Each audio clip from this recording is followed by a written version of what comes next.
ఈరోజు నిజంగా గత 4 రోజుల ముందు జరిగిన సంఘటనలో నిజంగా ఒక భారతీయుడుగా మనమందరూ బాధపడాల్సిన రోజు. ఎందువల్లంటే ఆడ జరిగింది ఏమనేసి అందరికీ తెలిసిన విషయమే. ముఖ్యంగా ఆడ మొత్తం ఇదైపోయింది వచ్చి మన భారతీయులే. ఈరోజు ఆడ కాపాడినోడు కూడా భారతీయుడే, సచ్చినోడు కూడా భారతీయుడే. కానీ వీళ్ళిద్దరి మధ్య పెంట పెట్టినోడు మాత్రం 3వ వాడు. ఇది మాత్రం ఖచ్చితంగా ఇది జరిగిన వాస్తవం ఇది. కానీ ఈరోజు ఈ యొక్క ఉగ్రవాదానికి, ఈ ఉగ్రవాదం అనేది మన భారతదేశం నుంచి బయట తరిమేయడానికి మా మోడీ గారు కానీ ఒకప్పట్లో మా సుభాష్ చంద్రబోస్ గారు ఈ ఆంగ్లేయులకి తరిమేకి అప్పట్లో ఈ భారతదేశంలో నివసించే ప్రతి ఒక్కరికి ఏం కోరినారంటే, మీ ఇంటి నుంచి ఒక బిడ్డనియండి, నేను మీకు భారతదేశం ఇస్తాము అన్నారు. ఈరోజు మా నరేంద్ర మోడీ గారు ఈ ఉగ్రవాదానికి అంతం చేయడానికి మాకు కానివైన వాని ఒక కోరితే ఈరోజు మీ అందరి ముందర ఈ పలంనేరు ఈ భారతదేశ ముసల్మాన్ గా నేను అల్లాని ప్రమాణం చేసి చెప్తా ఉన్నాను. నా దగ్గర ఇవ్వడానికి డబ్బు లేదు, నా దగ్గర ఇవ్వడానికి నగ లేదు, నా దగ్గర ఇవ్వడానికి ఏమీ లేదు. కానీ నా కొడుకు ఉండాడు, సింహం మారి ఉండాడు.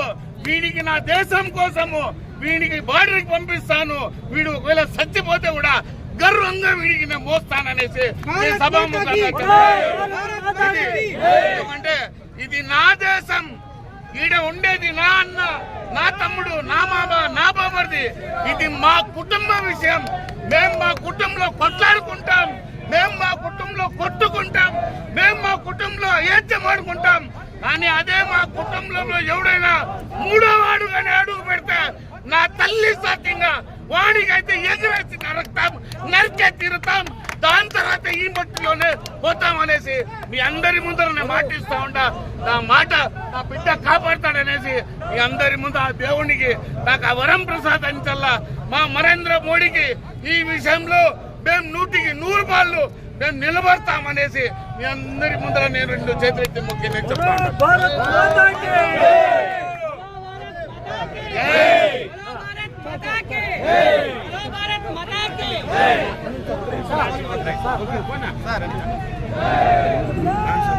అందరికి నమస్కారం. ఏం మనుషులు కాదు, వాయిస్ రాదు. అందరికి నమస్కారం. నిన్న మొన్న జరిగిన కాశ్మీర్లో మన భారత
Pakistan!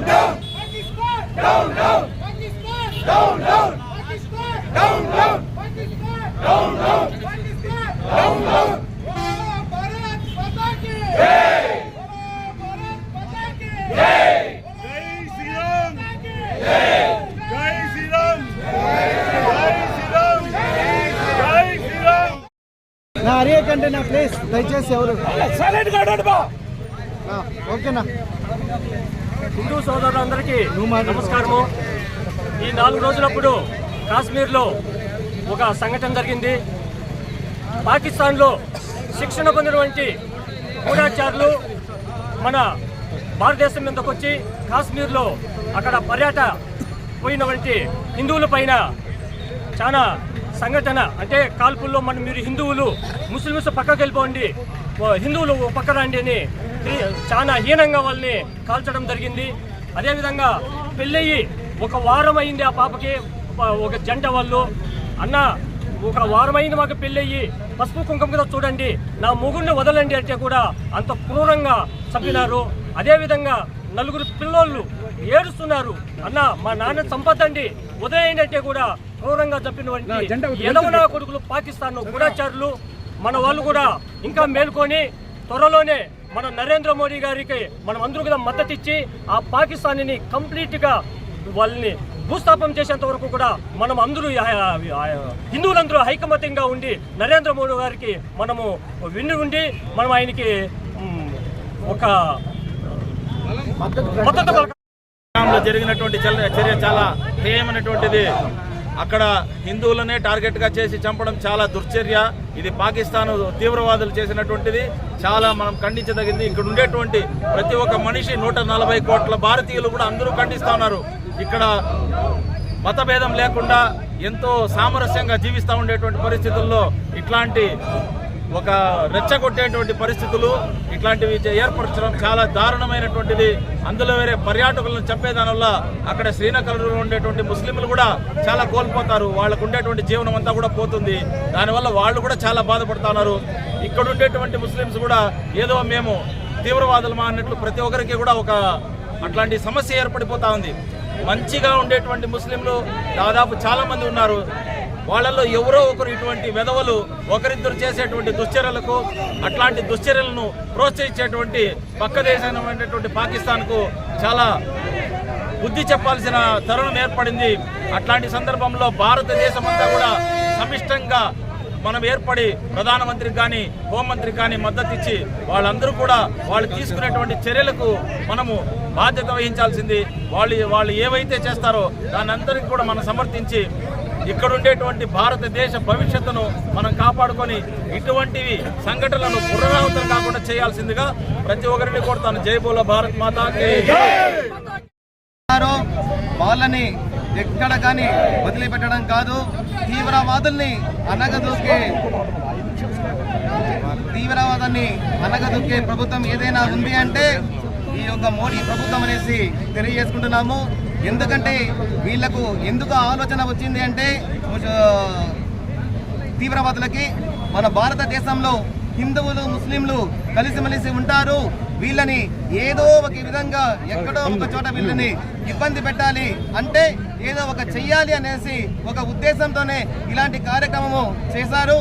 ఎందుకంటే గతంలో చూసినా కూడా మొన్న జరిగిన పుష్కరాల్లో చూస్తే దాదాపు 50,000 కోట్ల మంది పుష్కరంలో వెళ్ళడం జరిగింది ప్రయోగరాజ్కి. అదేవిధంగా కాబట్టి ఇవన్నీ ఏం హిందువులు ఇంత ఐక్యతంగా ఉన్నారే అనే ఉద్దేశంతో వీళ్ళకి ఏదో ఒకటి చిచ్చు పెట్టాలా అనే ఉద్దేశంతోనే వాళ్ళు ఈ రోజు ఏదో మనసులో పెట్టుకొని భారతదేశంలో అన్ని కులాలు అన్ని మతాలు సమానంగా ఉంటాయి, భిన్నత్వంలో ఏకత్వంగా ఉండే భారతదేశాన్ని చిన్నాభిన్నంగా చేయాలనే ఉద్దేశంతోనే వాళ్ళు ఇలాంటి కార్యక్రమానికి పూనుకున్నారు.